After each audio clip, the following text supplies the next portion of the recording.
अस्सलाम वालेकुम। आज मैं होटल का रिव्यू डाल रहा हूँ जहाँ मक्का में मैं आके रुका हूँ, IBS डालस मक्का। और ये वाक़या है अल अज़ीज़ा किंग फहद रोड पर। वो शो करते हैं कैसा है क्या है।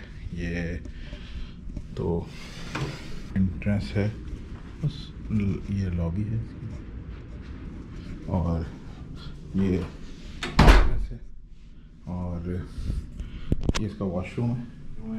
सोप रखे हैं, अपना शैम्पू है, ये शावर की जगह है और ये कमोड है, ये तौलिया रखी हुई है। आगे बढ़ते हैं और ये एक इन्होंने शीशा दिया हुआ है। इससे आगे जाते हैं तो थोड़ा सा सामान बिखरा हुआ है। ये सोफ़ा एक दिया हुआ है इधर बैठने के लिए। अच्छा, ये 2 बेड हैं, एक ये बेड है और एक वो बेड है। इसके अलावा एक टेबल दी हुई है, टीवी है और ये टेबल है लिखने के लिए, टेलीफोन है इनका। ये इन्होंने लॉकर दिया हुआ है, कोई आपने अपनी इम्पोर्टेंट चीज़ रखनी है तो लॉकर है। फ्रिज दिया है छोटा सा और थोड़ी सी इन्होंने कॉफ़ियाँ रखी हैं, चाय वाय रखी हैं कॉम्प्लीमेंट्री कि आप यूज़ कर सकते हैं। तो ये है, ये इनके जो है पावर आउटलेट्स हैं यहाँ पर चार्ज करने के लिए। फ़ोन लगा हुआ है तो मुझे अपने गोप्रो को चार्ज भी करना है। ये बैटरी लगानी है मैंने उसको और मैं चार्ज करूँगा। तो ये इन्होंने लगाए हुए, ये ड्रॉज दी हुई है यहाँ पर और साथ में रखने के लिए ये ऊपर जो है थोड़ा सा इन्होंने पिलोज़ रखे हैं, एक्स्ट्रा कंफर्टर वगैरह रखा है यूज़ करने के लिए, ठीक है। और एक जो चीज़ मैंने गौर की वो ये है कि इन्होंने क़िबले की डायरेक्शन का यहाँ पर बना हुआ है। ये क़िबले की डायरेक्शन इशारा कर रहा है, इस तरफ का इशारा कर रहा है, इस तरफ का यहाँ पर ना। तो ये क़िबले की डायरेक्शन है यहाँ पर।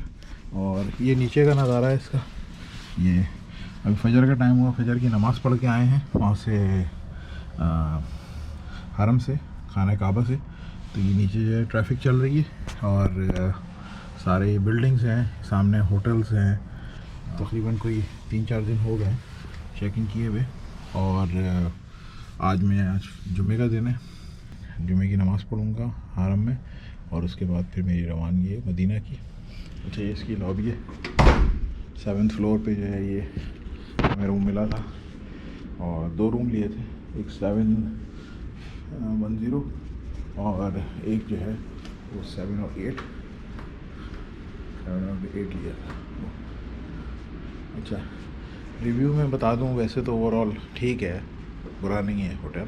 लेकिन एक चीज़ जो मुझे यहाँ पर काफ़ी जो है वो फ़ील हुई है, बुरी लगी, वो ये कि इन्होंने जो है हमें ऑनलाइन जो है वो कम पैसों में हमने ऑनलाइन बुकिंग कराई थी इसकी तकरीबन कोई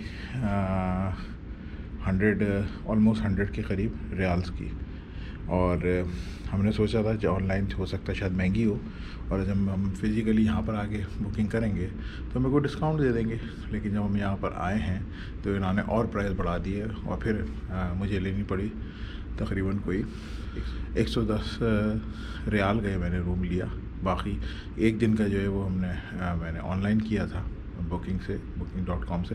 बाकी के 2 दिन के मैंने 110 के हिसाब से, 110 रियाल के हिसाब से पे किए। तो ये चीज़ मुझे काफ़ी अजीब सी लगी इनकी।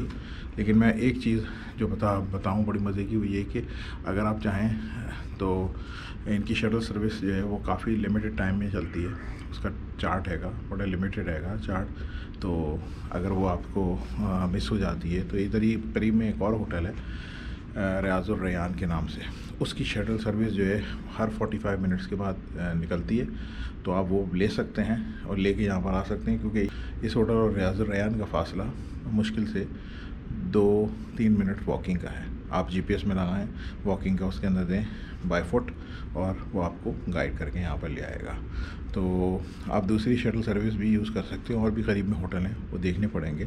लेकिन रियाजुर रैयान का तो मैंने ऑनलाइन देखा था, अब मुझे एरिया का पता था कि इसी एरिया में, तो फिर मैंने उसको यूज़ कर लिया। क्योंकि बाज़ औक़ात ऐसा हुआ है कि शटल सर्विस इनकी जो है वो जो हरम तक जाती है, ये बेसिकली मैं हरम की शटल सर्विस की बात कर रहा हूँ, इनके होटल से हरम और हरम से वापस होटल तक लेके आती है, तो कभी मिस हो जाती है। अच्छा, दूसरी बात ये है कि अगर आप शटल सर्विस नहीं यूज़ करते तो यहाँ पर टैक्सियाँ चलती हैं जो हरम तक छोड़ देती हैं। वो अप्रॉक्सीमेटली आपको 30 रियाल तक, सॉरी मैक्सिमम 30 रियाल तक और मिनिमम 15 रियाल तक। तो मैंने 15 रियाल तक जो है ट्रैवल किया है उन टैक्सियों में। तो आप नेगोशिएशन कर सकते हैं उनसे, तो 15 रियाल में भी वो राज़ी हो जाते हैं। अब मैं जा रहा हूँ, मुझे सोना है, क्योंकि मैं असल में रात भर का जागा हूँ। मैंने दोस्त से मिला था, कामरान से, पुराना महलेदार वो कामरान। तो उससे काफ़ी अर्से बाद मुलाकात हुई है हरम में। फिर उसके बाद फिर मैं हरम से वापस नहीं आया, क्योंकि रात काफ़ी हो गई थी। मैंने कहा फ़जर में तहज्जुद और फ़जर पढ़ के आऊँगा। तो फिर मैंने तहज्जुद पढ़ी और फ़जर पढ़ के अब मैं जो है आया हूँ। थोड़ा सा मैंने नाश्ता किया है, तो अब थोड़ी देर सोऊंगा, क्योंकि फिर मैंने जुमे की नमाज़ पढ़ने आना है खाना काबा में, और जुमे की नमाज़ के बाद फ़ौरन मैंने मदीने का सफ़र करना है। तो फिर इंशाअल्लाह बाद में मिलते हैं आपके साथ। अस्सलाम वालेकुम।